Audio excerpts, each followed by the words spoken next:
All right, chapter 10, The Substance of the Shadow. So basically this whole chapter is told in flashback.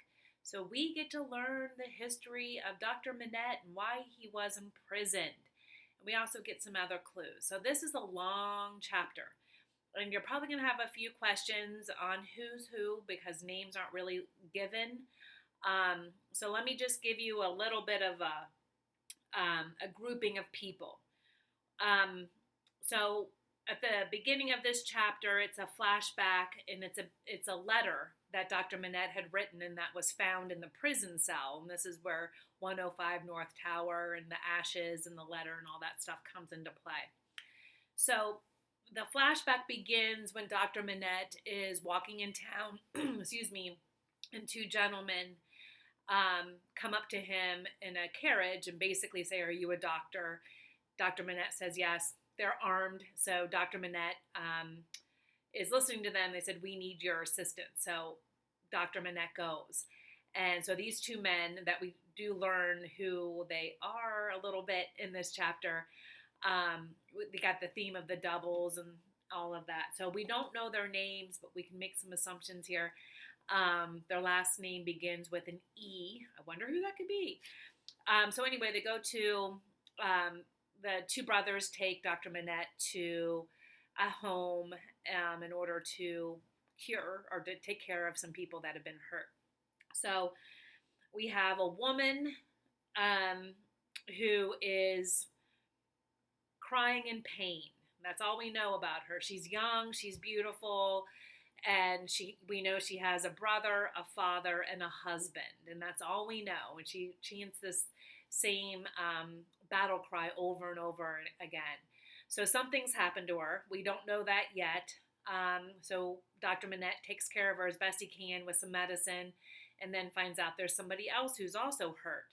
And this turns out to be the woman's brother, and he's been stabbed. And he's trying very, very desperately to tell Dr. Manette his story. And then he's a handsome peasant boy, just like the girl was a handsome peasant girl. Again, they're brother and sister. He's about 17. He doesn't really want to be examined because I think he knows he's going to die. Maybe he feels helpless for some reasons. All the while, these two brothers who picked Dr. Manette up are always lingering around, and they're very cold, very inhumane in a lot of ways. So pay attention to how the peasants and how the noble people are interacting with one another. And then Dr. Manette's in the middle of them trying to figure out what the heck's going on.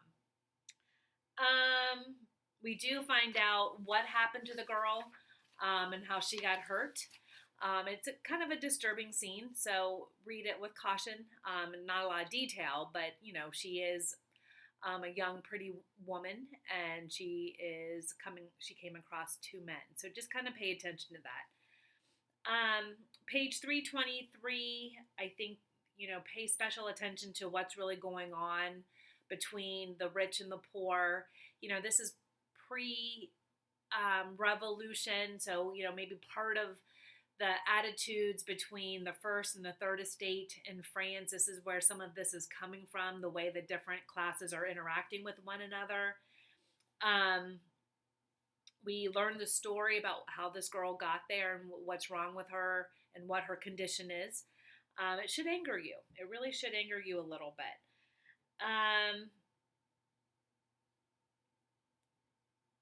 The boy who is hurt has been stabbed. Read the details on that. But before he dies, he curses the two brothers. So think about that. Cursing the two brothers and their whole family. So I wonder if you can make any deductions here. So moving on.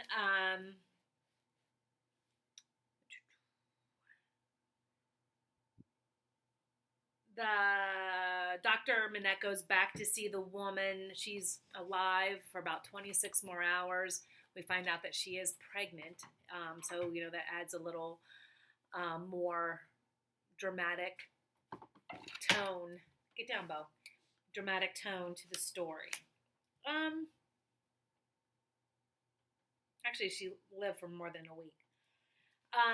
After the brother and the sister die, the two brothers take Dr. Manette back to his home, and he's at home, and then there's another woman who knocks on his door, and she has more to tell to the story. So again, we have a lot of people with no names telling a lot of different parts of the story. So try to map it out. That's what I do. Like, who is this person? Trying to keep the he's and the she's straight, because a lot of different people that we don't know who they are. So again, if you have questions, read it again. Ask questions on the discussion board, just to be able to map this whole story out. The best way to be able to know if you understand it is retell the story. See if you can do it. And then if you stumble, then maybe you need to go back and read, or put that in the discussion board. That's fine. So at the very end, we know that there is a connection between Dr. Manette and Ernest Defarge, or Monsieur Defarge. Defarge used to be Dr. Manette's servant. So that was hinted at earlier on the book, but this is, made definite here. So we get a lot of different connections coming together in this chapter. We also get to know at the very end of this chapter why Dr. Manette is finally imprisoned and who imprisoned him. So, good story. There's lots of drama. I mean, if this were a movie, you would like the movie, especially if you like Lifetime movies. I think this is where this would come in. But just pay attention to the details and the injustices that Dickens wants us to do. So, again, hope you're all doing well. This is so strange. I've never made a video lecture before, but I'm getting pretty good at it.